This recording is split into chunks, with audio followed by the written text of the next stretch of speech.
Olá! Hoje tivemos bastante sol, calor, mas parece que o tempo está dando uma viradinha aí. Quem sabe vai pintar uma chuva, né? Hoje, mais precisamente, é o dia 23 de outubro de 2019, uma quarta-feira, o dia de três decisões históricas, né? A votação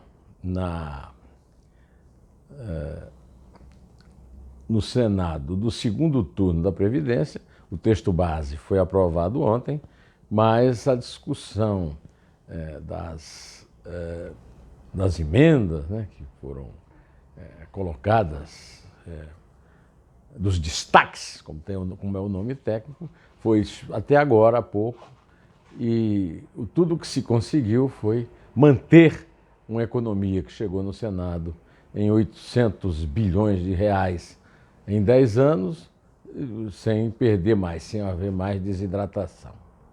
Então, eu quero lhe dizer o seguinte: em primeiro lugar, houve uma grande discussão nos meios de comunicação sobre quem é o verdadeiro vencedor dessa longa e complicada votação. É claro que o vencedor é o cidadão, é o contribuinte, é o povo brasileiro. Mas eu quero lembrar uma coisa que parece que foi esquecida no tempo.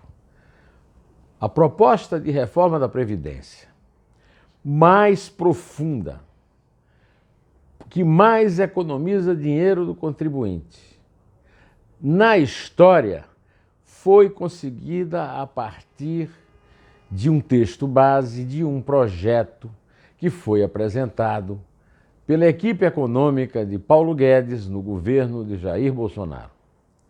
O chefe dessa equipe que trabalhou na reforma da Previdência foi Rogério Marinho. Rogério Marinho é neto de um grande udenista, Djalma Marinho, que foi um grande deputado nos anos 50, e perdeu a eleição para deputado federal no ano passado, lá no Rio Grande do Norte, por ter sido o autor da reforma trabalhista, que foi aprovada ainda no governo Temer e que ele foi o relator, ele foi o responsável principal pela redação disso. Por causa disso, ele foi boicotado por sindicatos, por grupos organizados e terminou perdendo a eleição.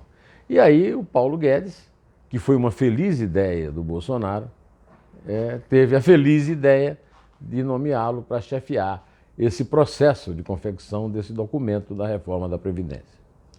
Eu não tenho autoridade técnica para julgar o que é bom e o que é ruim nessa reforma. Eu sou obrigado a confiar nas informações que eu recebo e que não são contestadas. A primeira informação, a informação básica, é que o primeiro documento que entrou na primeira sessão, foi recebido na Câmara, foi um documento que previa uma economia de 1 trilhão e 300 bilhões, depois foi corrigido, em 10 anos. O documento que saiu aprovado depois de 2 turnos na Câmara e 2 turnos no Senado, saiu com uma economia de 800 bilhões de reais. Bom, eu quero lhe dizer que essa conta, felizmente, eu sei fazer. Ou seja, houve uma desidratação que pode ser medida de R$500 bilhão ao longo das discussões no Senado e na Câmara. Eu não estou querendo evitar que haja discussões, nós vivemos numa democracia representativa e o Senado e a Câmara dão a última palavra em reformas à Constituição. Eu cobri a Constituição de 88, tal como ela foi escrita, desde o Tancredo ter criado um conselho de notáveis para preparar um rascunho dessa Constituição. E tenho sido um crítico desabrido dessa Constituição. É uma Constituição enxundiosa, é uma Constituição que tem direitos de mais e deveres de menos. Eu critico desde o começo. E o principal defeito dessa Constituição é ter mantido e até exacerbado o sistema de voto proporcional para eleger deputados. Isso aconteceu porque a Constituição não foi escrita por uma constituinte pura e simples, mas por um Congresso Constituinte. Quer dizer, se elegeu uma Câmara e um Senado com base nas constituições antigas, né, no vigente à época, e esse Congresso foi encarregado de fazer a Constituição e veio com todos os vícios. Acontece o seguinte, nós estávamos saindo de uma ditadura, de um regime discricionário, e foi o que se teve para o jantar àquela ocasião. Começa a haver a necessidade de fazer uma reforma, não na Previdência, mas na Constituição. Mas isso leva tempo e é muito doloroso para fazer. Então vamos partir do pressuposto que há uma Constituição, que essa Constituição precisa ser obedecida porque a democracia é o império da lei dentro da Constituição. Pois bem, essa economia desidratada é uma demonstração muito clara que deputados e senadores não estão ligando para o que pensa o contribuinte. Porque pensa bem, ao fazer uma economia de 800 bilhões e não uma de 1 trilhão e 200 bilhões, o Brasil perde a possibilidade de ser usado nas contas públicas um dinheiro que poderia ser compartilhado pela sociedade, que significa que é bem mais distante da economia prevista do que dos 600 bilhões de reais, que foi o padrão de baixo fixado pelo Paulinho da Força no dia 1º de maio, quando disse que, para evitar que o Bolsonaro levasse de roldão uma reeleição, era preciso fazer uma economia de apenas 600 bilhões de reais. Quer dizer, essa desidratação ela não foi feita sob a égide do contribuinte.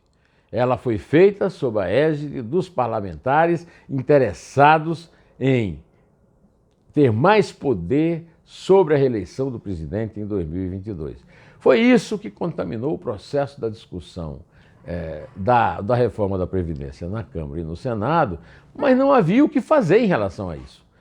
O governo foi obrigado a jogar o jogo e eu reconheço que o Paulo Guedes teve um papel fundamental nessa discussão, na análise e mesmo na negociação difícil que ele teve com o Rodrigo Maia e com o Davi Alcolumbre. Rodrigo Maia, presidente da Câmara, Davi Alcolumbre, presidente do Senado. Agora, daí a considerar que Rodrigo Maia é o novo Ulisses Guimarães, que deu o poder à Câmara, é uma imensa tolice de gente que não conhece, não sabe o que está falando e não conhece a história do Brasil. Na verdade, o Rodrigo Maia e o Alcolumbre foram um atrapalho no trabalho que foi preparado pelo Paulo Guedes. E quem está pagando por isso é você, contribuinte. Porque esse dinheiro, esses 500 bilhões que foram desidratados, bye bye, adeus.